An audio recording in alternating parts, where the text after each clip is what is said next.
E a revista Veja publicou nesta sexta-feira uma matéria com trechos inéditos da delação premiada que o publicitário Marcos Valério fechou com a Polícia Federal, na qual conta detalhes sobre o que seria a relação entre o PT e o PCC, a principal facção criminosa do país. O operador do Mensalão afirma que ouviu do então secretário-geral do PT, Silvio Pereira, tudo o que narrou. Segundo Valério, o empresário do ramo dos transportes, Ronan Maria Pinto, chantageava o então presidente Lula para não revelar a relação e que soube da possível chantagem após conversar com Pereira. O assunto de Santo André é que o Ronan quer revelar que, além dos ônibus, a gente recebia dinheiro de bingos. A gente recebia dinheiro dos perueiros. E que, além disso, no dinheiro dos bingos, os bingos estariam lavando dinheiro do crime organizado e financiando campanha de candidatos a vereadores do PT e de deputados do PT em dinheiro vivo.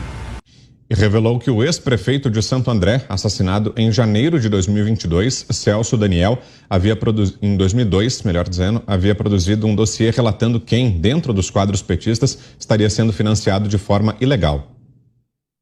E o Celso Daniel tinha feito um dossiê mostrando quem era do PT, quem estava sendo financiado e quem tinha pedido para ele para manter, para dar ajuda lá em Santo André, ele como prefeito. Ao ser questionado sobre a intenção de Celso Daniel em ter produzido o possível dossiê, ele disse que o ex-prefeito achava que o dinheiro seria para outras causas e que não concordava com isso. O Celso Daniel achava que o dinheiro era só para manutenção do partido e a manutenção do presidente e despesas das pessoas da cúpula do partido. Mas o dinheiro já tinha virado uma farra, já estava financiando o vereador de fulano de tal, que o crime organizado tinha interesse, estava financiando o deputado fulano de tal, que o crime organizado tinha interesse. Era isso. E o Celso Daniel não concordava com isso. Após o assassinato do prefeito, Marcos Valério disse que o PT teria afastado os políticos envolvidos com o PCC. Paulo Okamoto, um dos atuais coordenadores da campanha de Lula, foi questionado sobre as acusações de Valério sobre as ligações do partido com a facção criminosa e disse que o questionamento deve ser feito para o pessoal do PCC e que não tem nada para informar sobre. A delação premiada do operador do Mensalão, Marcos Valério, foi homologada no Supremo Tribunal Federal pelo ex-ministro Celso de Mello. Que as investigações sigam o curso dessa delação, né? Até porque as leis aí, nossas leis para delação, ele tem que provar algumas coisas. Outro questionamento é sobre o STF, claro. Até quando esse caminho dessa delação bombástica do Marcos Valério delatando relação do PT com o PCC, até quando o STF não vai interferir nessa delação e proteger o partido de estimação da corte, de uma corte que deveria ser apenas constitucionalista, mas que se tornou uma corte criminalista, uma corte ativista, militante e política. Outro ponto, outro questionamento é em relação ao vice do ex-presidente e ex-presidiário, Geraldo Alckmin, o que ele tem a dizer sobre isso.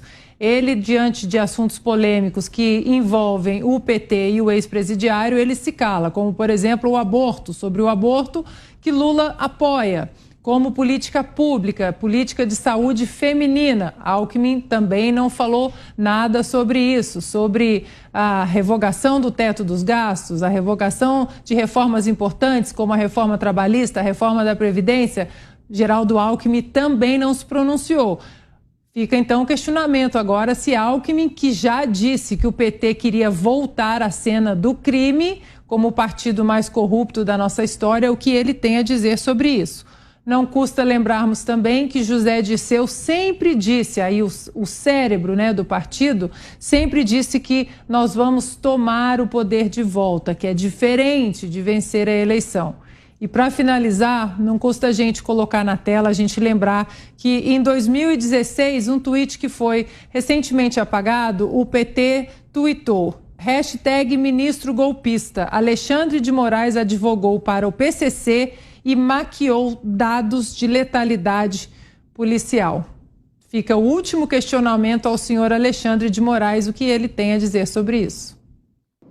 Esse é um assunto gravíssimo, ao qual todo brasileiro precisa prestar atenção. Eu vou me socorrer aqui do meu dossiê, porque é tanta informação e tão grave que às vezes a gente fica até confuso. Olha, na minha opinião, o Congresso tinha que abrir imediatamente uma CPI sobre isso.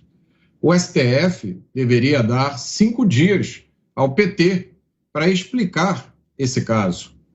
Ou quem sabe, o STF poderia até abrir de ofício um inquérito sobre isso. Porque é uma declaração muito grave. Mas vamos só rever os fatos. Primeiro, há poucos dias, saiu uma notícia de que o contador do Lula é suspeito de lavar dinheiro para o PCC. Foram 16 milhões lavados através da loteria, né? O contador teria ganho 50 vezes na loteria. Até algumas pessoas comentaram no Twitter, que bonito ver um contador que ama tanta contabilidade assim. Ganhou 50 vezes na loteria e continua trabalhando como contador. Depois, uma declaração do próprio candidato, feita com orgulho na frente de uma multidão, quer dizer, multidão em termos, né? De que ele teria ajudado na libertação dos sequestradores de Abílio Diniz. Olha, existem poucos crimes tão repugnantes quanto o crime de sequestro. Depois, uma declaração, essa já foi dada há um pouco mais de tempo, de que foi mais ou menos assim: eu não posso ver um jovem sendo violentado pela polícia só porque roubou um celular para tomar uma cervejinha. É uma declaração ofensiva aos milhares de brasileiros que são vítimas de assalto todos os anos, né? Milhares não, desculpe, milhões. No Brasil ocorrem, em média, 2 milhões de assaltos por ano só nas capitais. Desses 2 milhões de assaltos, 98% nunca vai ser esclarecido. O bandido some e nunca vai ser punido. Depois, a gente vai lembrar aqui que ele também confessou que soube com antecedência de uma ação da Polícia Federal contra o seu irmão, que deveria também ser motivo de escândalo. Por último, vale sempre a pena lembrar e explicar que ele foi condenado em 2 processos criminais em todas as instâncias da justiça brasileira. Esses processos foram anulados. Ele não foi inocentado. Tem gente espalhando essa fake news, essa desinformação, dizendo que ele foi inocentado. Não foi. Os processos foram anulados. Quem declarou isso recentemente foi o ministro Luiz Fux, que disse: os crimes existiram, o dinheiro da corrupção era real. Os processos foram anulados por uma questão formal. Percebam a gravidade da situação em que o Brasil se encontra. Quai, seu app de vídeos curtos.